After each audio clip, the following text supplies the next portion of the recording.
Well, hello to all of you, and welcome. I wanted to do something, and I wanted to make available and let a lot of people know who don't use these environments what a pleasure it is actually to enter into this kind of educational environment.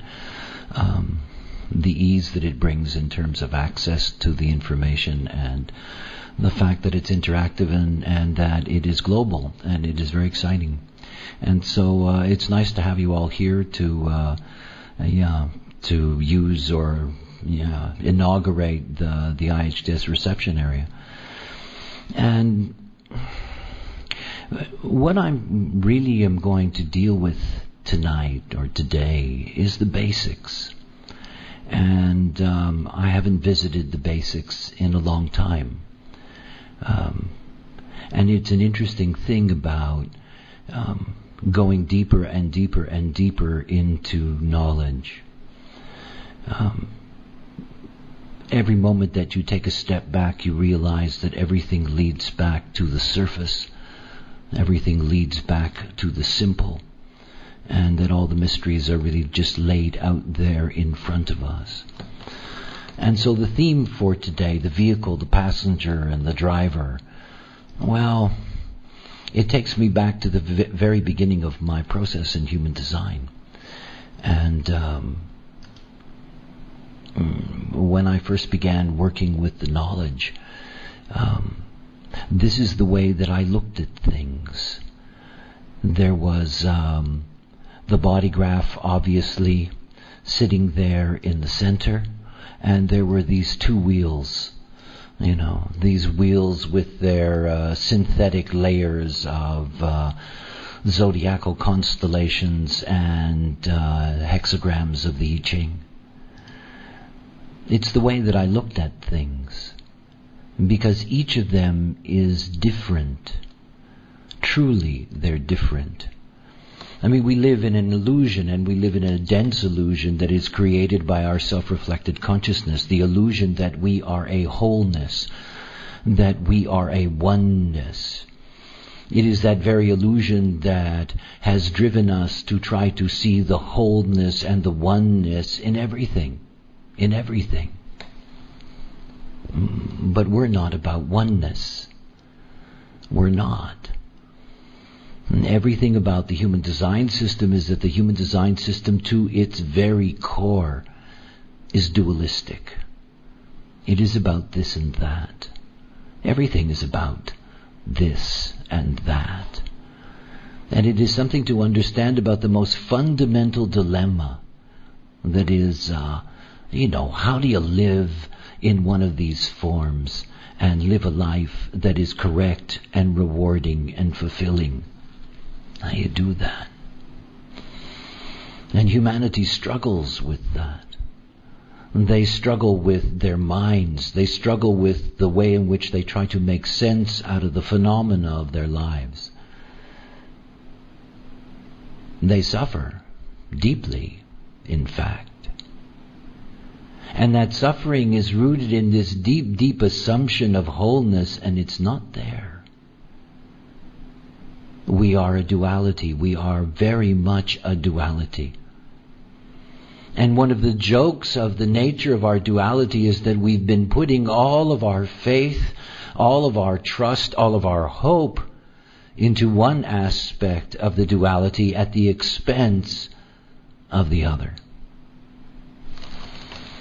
I mean, when you're looking at these two wheels in the body graph, let's look at it a different way for a moment.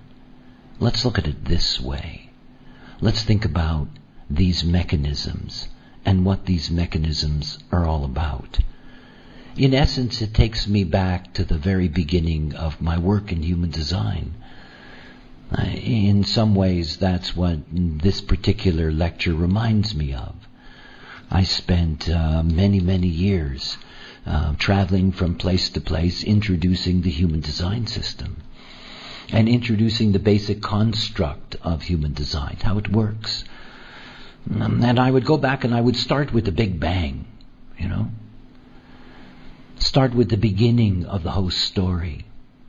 Start with the crystals of consciousness, And it's something to think about.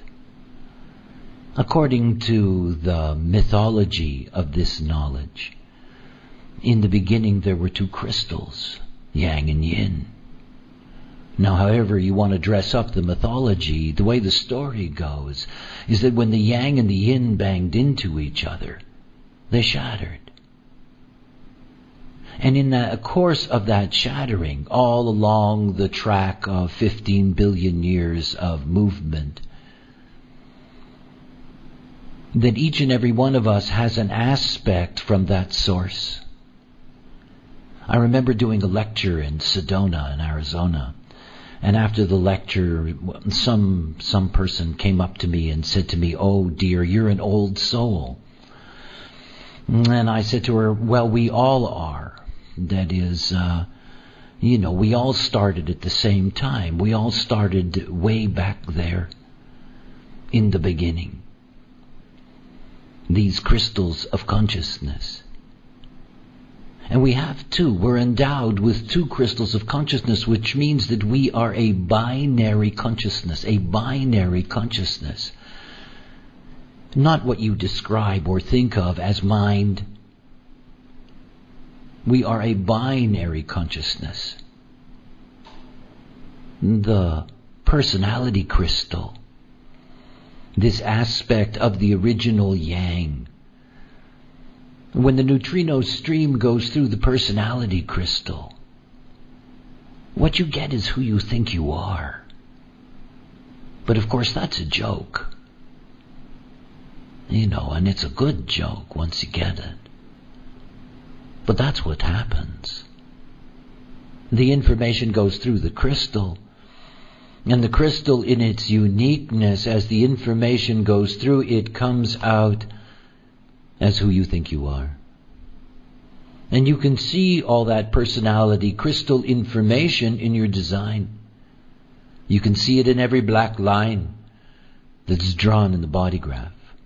This is who you think you are. And if you look at a body graph, the way in which we use them, the way in which they are part of the reality now. If you look at that body graph, look at the black. Well, there's a little here, and there's a little there, and there's some over here, and there's a little one over there, and there's one over there, and one over there. And when you're looking at the black, that's who you think you are. Now, what about the rest? What about all this stuff? What about the red? Who you think you are is not, in fact, at all who you are. It's who you think, or who you think you are. This is the personality. When we look at the design crystal is something else. Because the design crystal is very, very unique. It's unique in the sense that it operates directly with the magnetic monopole. And it is the design crystal that is, when the neutrino stream goes through the design crystal, that what you get is the generation of the vehicle. The form itself. The form itself. Design crystals and monopoles, they have something deeply in common. What they have in common we could anthropomorphize and call love. That is, if we could anthropomorphize it, that their desire for each other is as profound as one can imagine. When a design crystal is out of manifestation, it is out of manifestation with its magnetic monopole. Like a form and a mold. Together. And in that togetherness, there is no potential for the generation of any form. And yet the moment that they are a participant in the conception process, the moment that there is the beginning of what we call a life, is the moment that they must separate. That they must separate. And they will separate until the moment that you die. And in fact, the moment that you die is the moment that they stop being separate. And your life, your whole life, everything that you value as life, is all in between. I mean, think about the conception process. In the first 6 months, if we're looking at approximately a normal pregnancy of a human, that in that first 6 months, all you have is the design crystal and the monopole working together to create the form, and the personality is not even there. It is the passenger. And there is no point in having a passenger for a vehicle that has not been built. And the vehicle is built in the relationship between the design crystal and the monopole. And remember, this design crystal, this is a consciousness crystal. It is the consciousness of your vehicle, your body consciousness. I mean, you know, anyone knows, that if we were given responsibility mentally to have to look after what needs to be done for our body at a biological level, moment by moment by moment, we would fail miserably. Our body has a consciousness. And we have spent millennia and millennia ignoring it. Ignoring it. You know, all in favor of the passenger. All in favor of who you think you are. And never for a moment living out what you actually can be.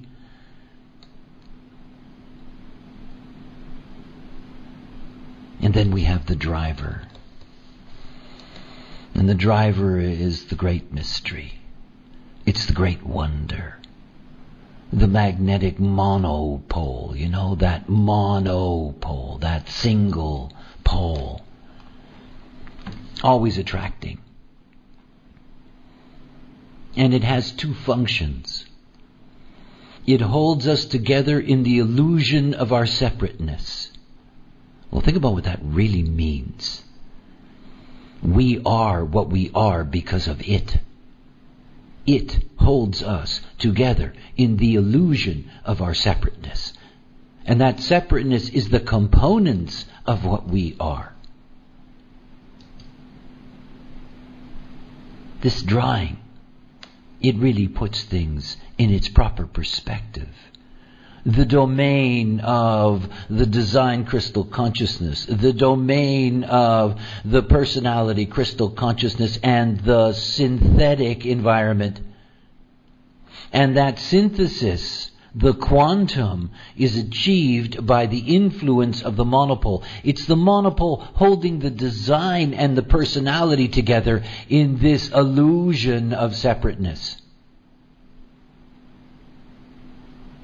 And not only does the monopole hold us together in the illusion of our separateness, but it aligns us to our specific geometry and moves us in space.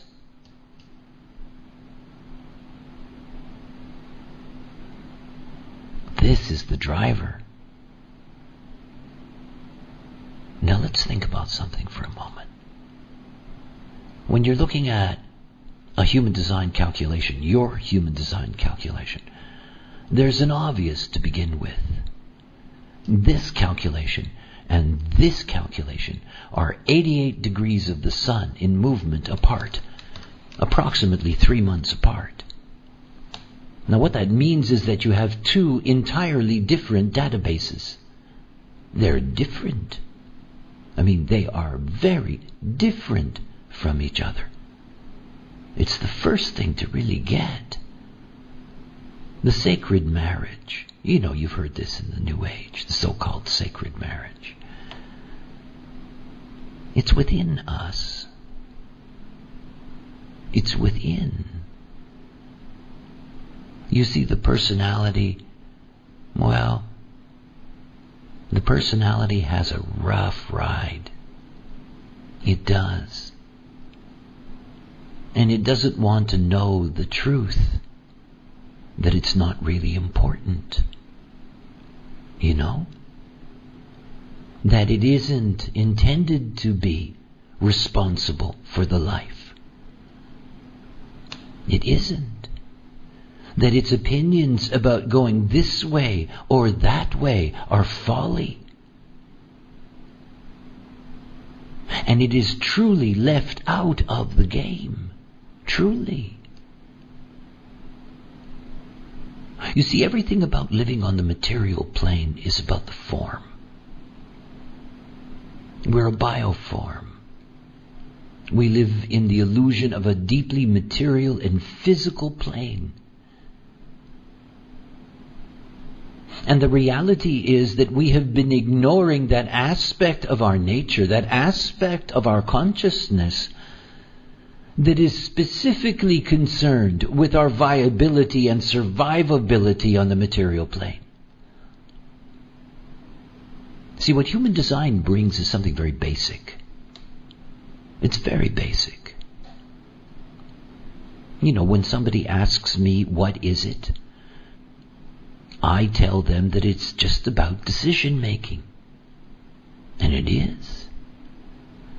Everything about transforming your life is transforming the way in which you make decisions.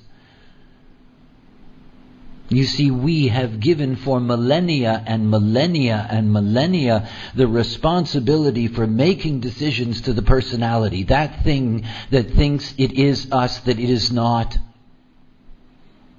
That thing that thinks that it is the driver, that it is the vehicle. It is not. It has no control over any of that. Helpless. And yet it's always been making the decisions. Always. I mean, there's a real joke. You know, it's a wonderful one. If you look at the body graph, you'll see that the head center is the only center that actually penetrates outside of the schematic of the physical body. And that's where the personality crystal resides.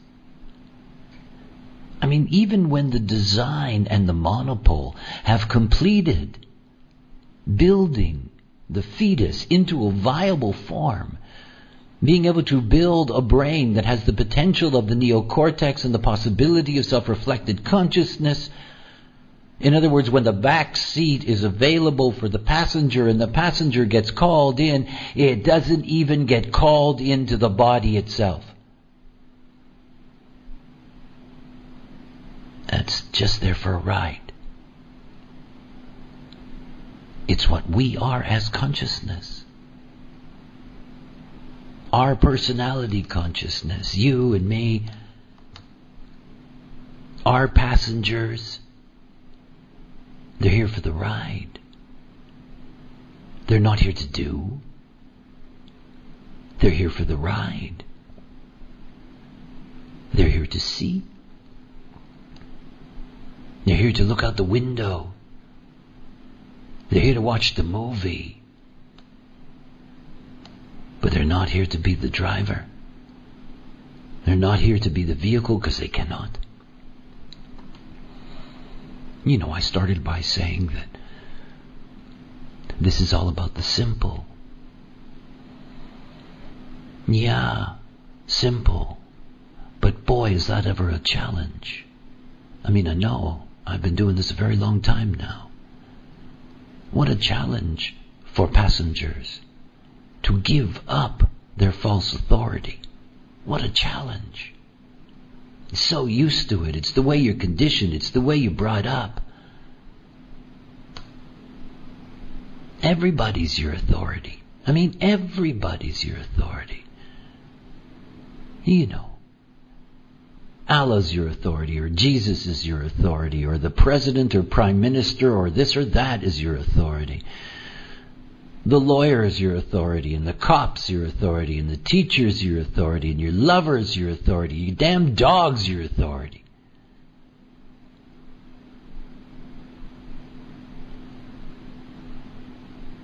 I mean, everything about the simple is understanding that this is about decision making, and we've been giving the decision making to the wrong part of the whole system.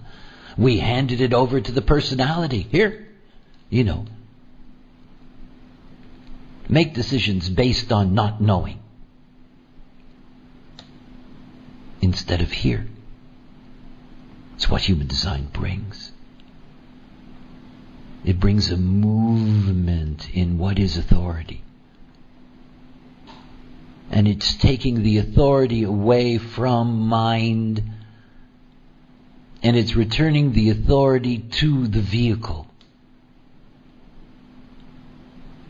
to the vehicle's consciousness. You know, it is the vehicle that knows precisely how to act according to what is correct for you.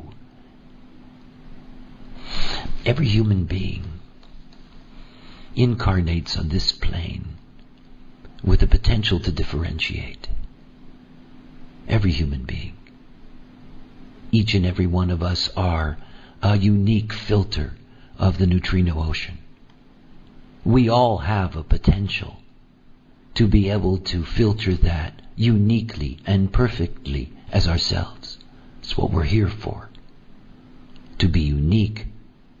And that uniqueness is not simply a matter of thinking that that is expressed through the personality. But you have to begin to understand that the personality is always a byproduct of the correctness of the vehicle. I mean, think about your brain. The physical brain, not your mind. The physical brain. You know and I know, if we do damage to that physical brain, that the personality is immediately going to be impacted. In fact, we can turn the personality right off and still maintain the life. It is something to grasp about the nature of the brain, is that each and every one of us are designed to differentiate at that physical level. Our brains are designed to differentiate. There's an extraordinary growth of physical brain capacity that takes place in the first 3 years of life. And then there's a mysterious culling that takes place at that point, where neural tracts that have been opened up get shut down, and basically all children are homogenized in terms of brain potential function at that point in their lives. Recent studies have indicated that children that are particularly gifted, that they continue to have neural expansion until they are 5 or 6 years old. And they're fighting against the tide of conditioning. You see, if our entire physical domain, our bodies, are intended to be truly unique. Remember, uniqueness is not a question of personality. Personality is a reflection of the uniqueness of the form. And that's not simply about the form's well-being, your digestion and so forth, but it's also about the capacity of the form to be a platform. In the deeper studies of human design, that is, studies that go beneath the line, we have a level that is called tonal. And in the tonal level, the architecture of the vehicle is designed. And it is designed with one thing in mind: cognition. Cognition. Everything about life in this particular variation of the bioform, everything about it is to achieve cognition. These brains of ours are extraordinary hardware. The dilemma that we have is that as long as the body is not correct, then nothing else can be. You know, whatever.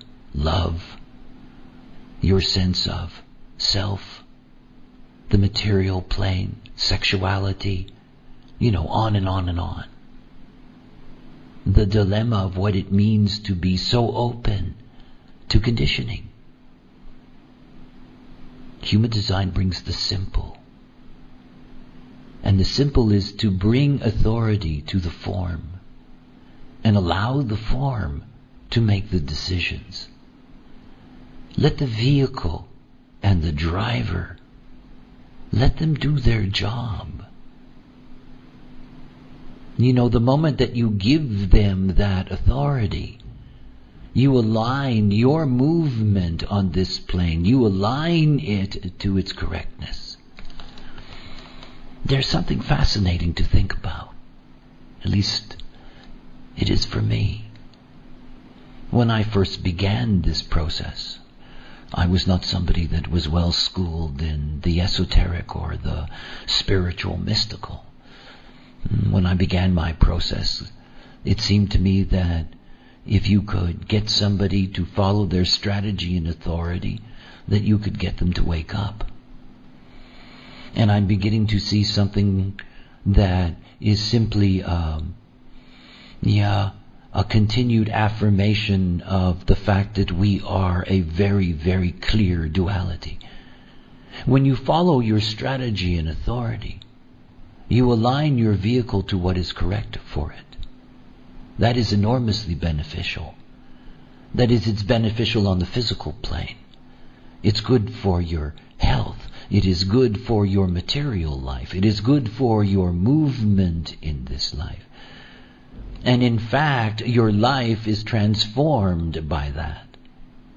But that does not mean automatically that the passenger, who has no access to all of this, the passenger who has always been the center of authority, that the passenger can easily surrender to what is a new situation. It cannot.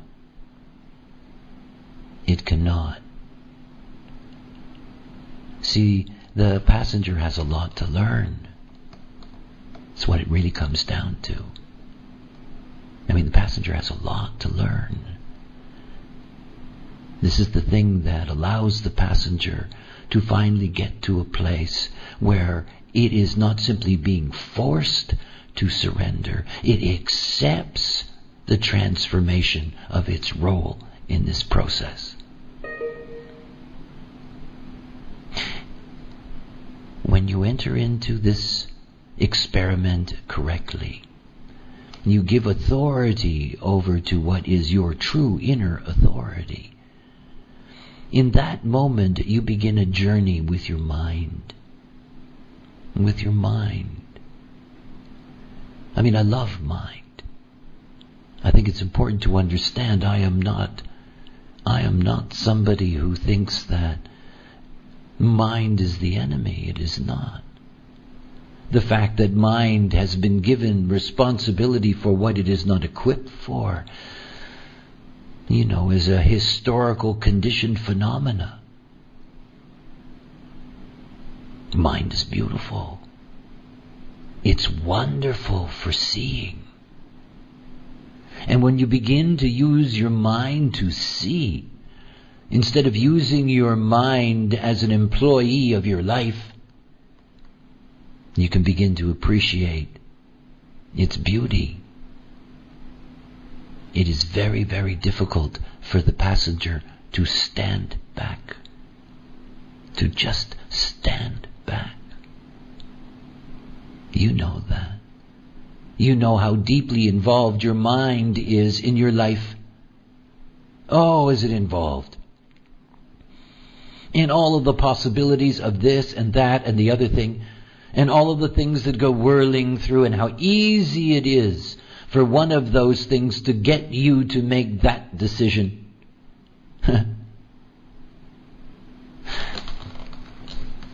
This is about the simple, after all. And when you think about the simple, think about just the difference between the fixed and the open. See, we're a bioform. We're a genetic gene-based bioform. And the genes have an imperative, and the imperative is to survive through reproduction.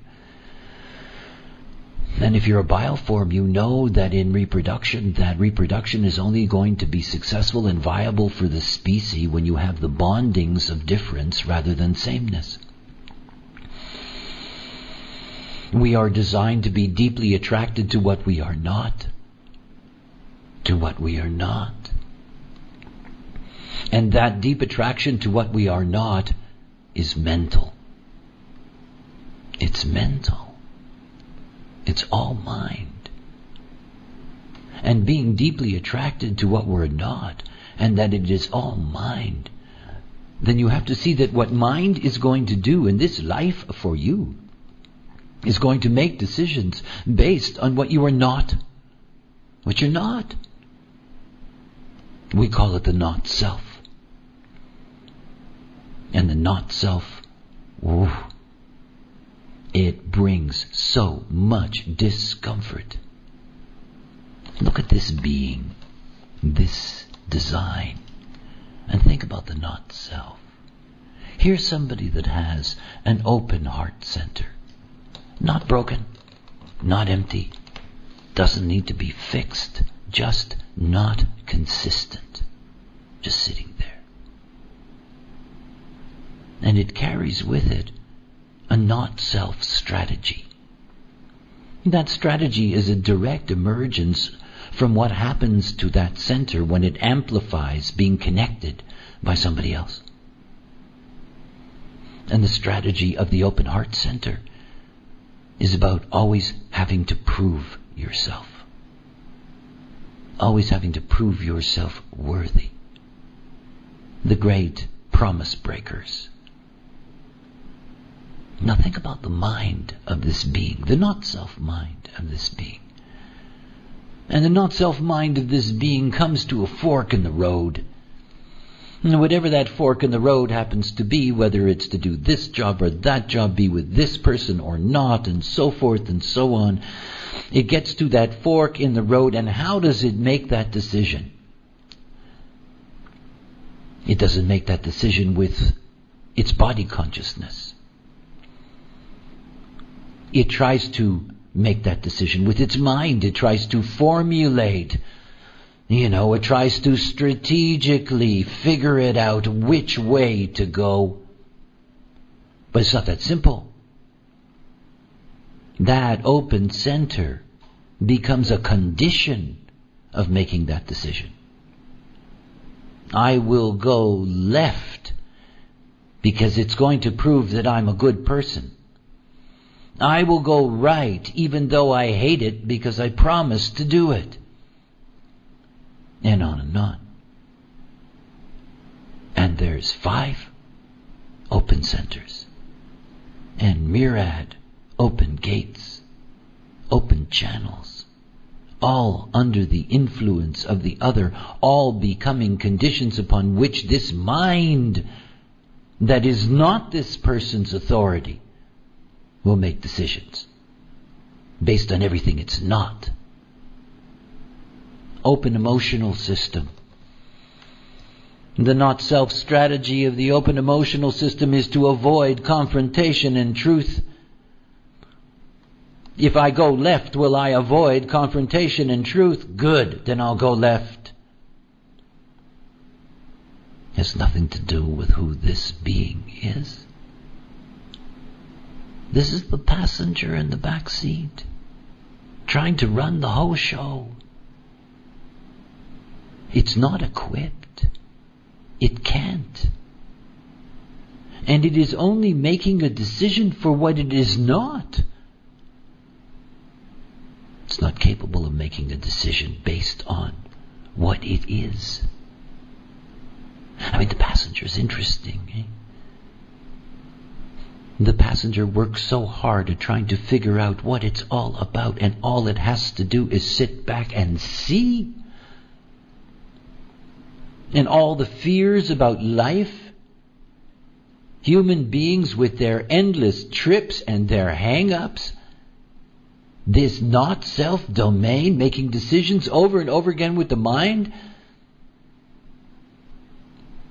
you get this crazy not self world we live in,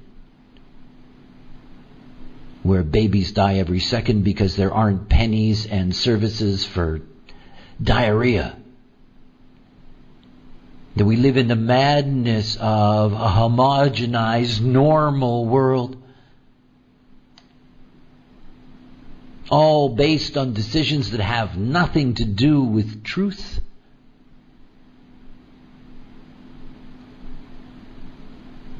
Human design is really about understanding that when you give the authority to the vehicle, only then can you begin the journey to awakeness. It's where it all starts. It's not about this mantra and that magic potion and this thing and that thing. Truly, it is not. It's not. It's about understanding that what created our life is what we need to respect. It is what gives us our life and all of its potential. The visual, the acoustic, the tactile, everything that goes with being a being, the brain that supports the self-reflected consciousness, all of that is the vehicle. And what the vehicle takes in as nutrition, what the vehicle takes in as other beings in its life, that all of this must be conditioned by the vehicle's authority, ruled by the vehicle's authority. It is the magic of strategy and authority. It's what it brings. And in the very act of experimenting with your strategy and authority, in the very act itself, for perhaps the very first time in all your incarnations, you have finally cut the chains of your passenger to its illusion. It's the beginning. It's the beginning. I started many years ago. I had some lines that would crank people up, and one of my favorites was no choice. No choice. And you see, this is something the mind has to grasp so deeply.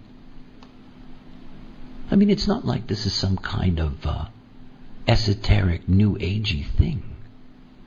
If you understand the neurology, the way in which information in the brain moves, we know that everything that we think and say and do, which is everything, everything we think and say and do is initiated in the deep gray areas of the brain before we have any conscious access to it. That this or that or whatever that your self-reflected consciousness is aware of, that it was already initiated long before it was aware of it. It's not like the personality, the mind, the passenger has any control over anything. It does not. It doesn't. It's not what it's here for. That's the journey. The journey is to return the passenger to its rightful condition. All the beauty of being able to sit in the back seat and not be concerned about your vehicle, and not be concerned about where it is going. Not feeling like you're on 24-hour call, that at any moment you're going to have to decide this or that, and that if you fail, and on, the could-haves, would-haves, might-haves, should-haves. Oh no, it's beautiful. You just sit back and you look out the windows and you watch and you see. It's our gift. It's our gift. It's where our minds are so beautiful.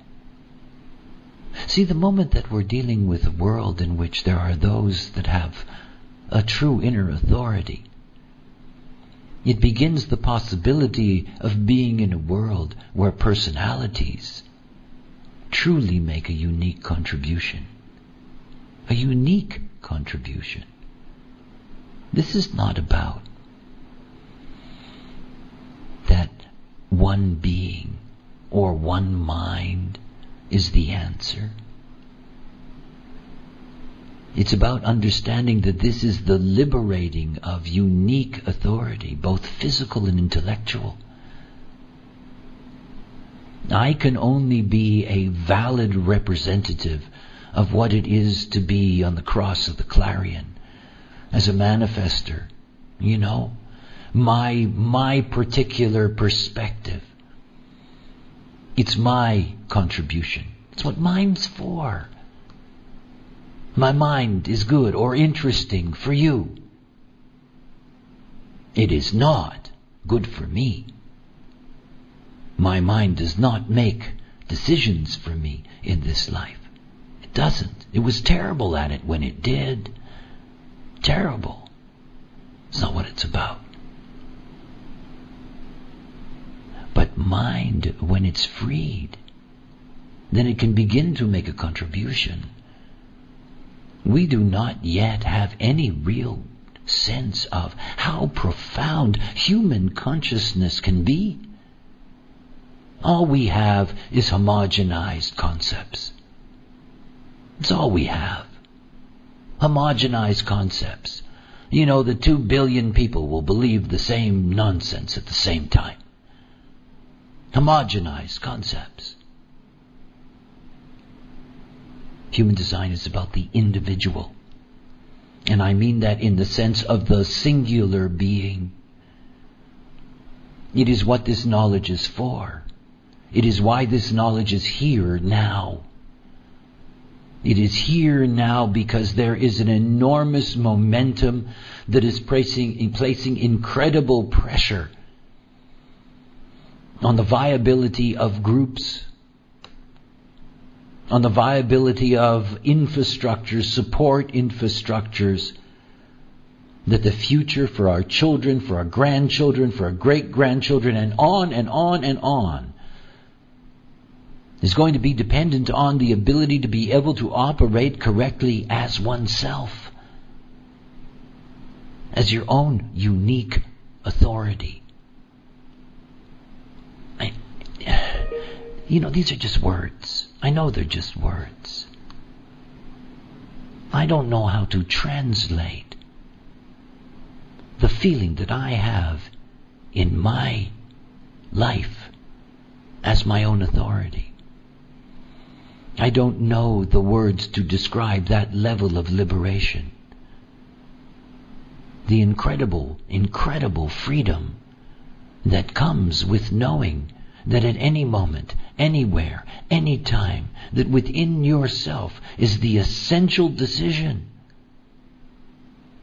Always.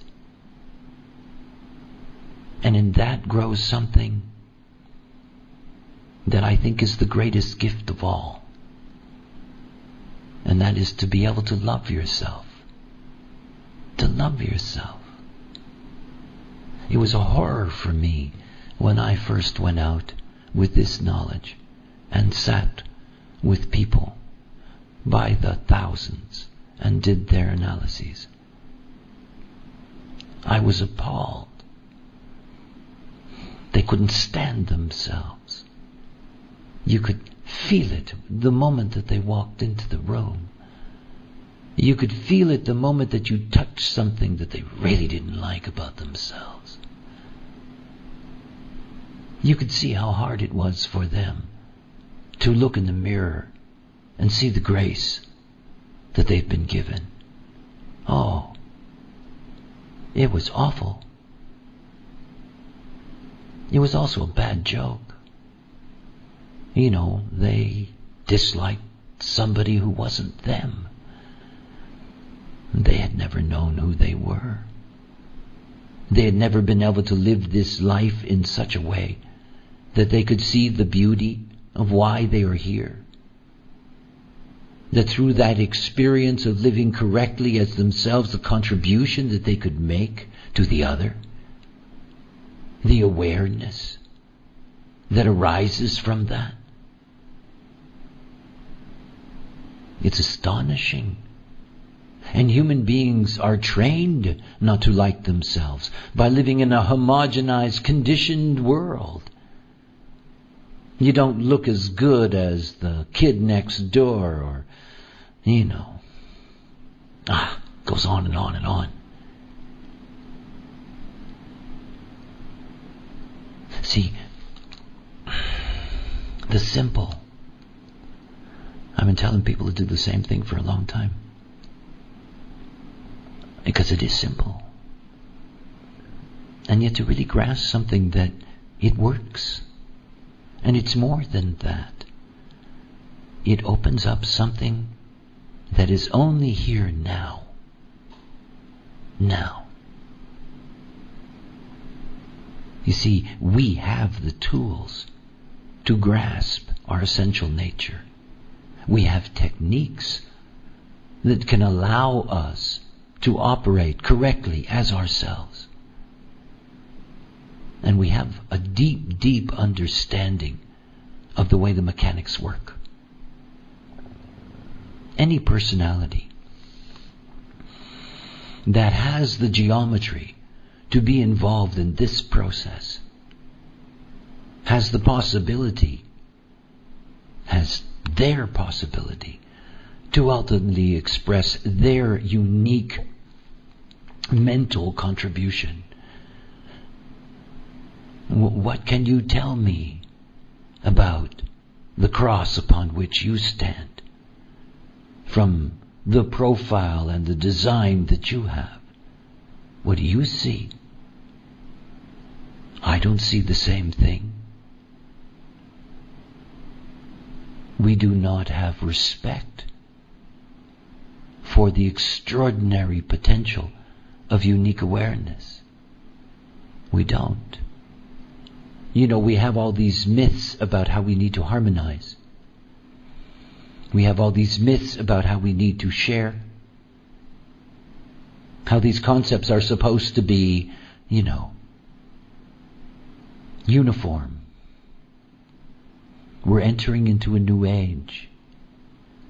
We're entering into an age in which the individual has to be equipped to operate correctly without dependency on the authority of others.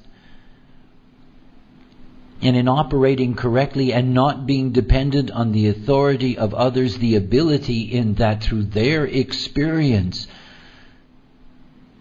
to have a unique perception that's here to be shared. I love those moments, Abisa events, when so many people who've been in the knowledge a long time just have casual conversations that are sort of related but not necessarily directly to design, and you can see how much is learned along this way. In the end, and it's really the last thing I want to share with you today, the moment that you truly can find your own authority, it opens up something that you have to deal with. You have to come to grips with. And that is the other. There is always the other. It is what we are about. And at the moment that you are correct, how important it is to understand that you need to be so clear about the forces that you allow into your life. And that this authority that you are blessed with, that you can have access to, that this authority will guarantee for you that the forces that enter into your life are correct. Because you see, when you stand alone and the conditioning field is all around you, and forces that are incorrect for you are all around you, your body can survive that. but it's extraordinarily difficult for your mind to do so. The mind is the first victim of conditioning. Always. So easy to condition the mind. And it simply goes back to your strategy and authority. It goes back to understanding that everything in your life needs to be reassessed relative to your true authority. And it doesn't matter what it is.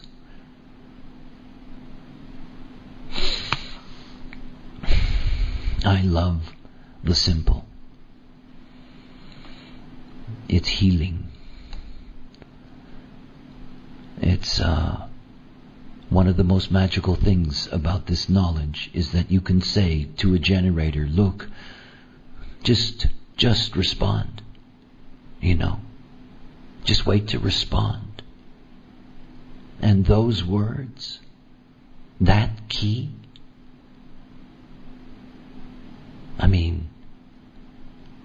if it weren't for the mind, it would spread like a virus.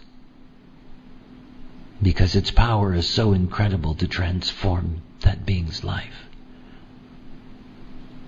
And it's always mind. This passenger. And this is your challenge. It's everyone's challenge. The challenge of the passenger. The longer you're involved in operating correctly, the more you'll see that the passenger has less to gripe about and more to look at. But something else to understand. Once you're in this process, and you truly want to get to a place where you can truly surrender to being a passenger, then there's much to learn. There is much to learn. To understand the way it works. To have confirmation over and over again in the mechanics. To prove, in essence, to mind the pointlessness of its trying to claim authority. And then to train it to see. And to see with your eyes. To see with your truth. Yeah, I'd like to see all that. That would be very nice.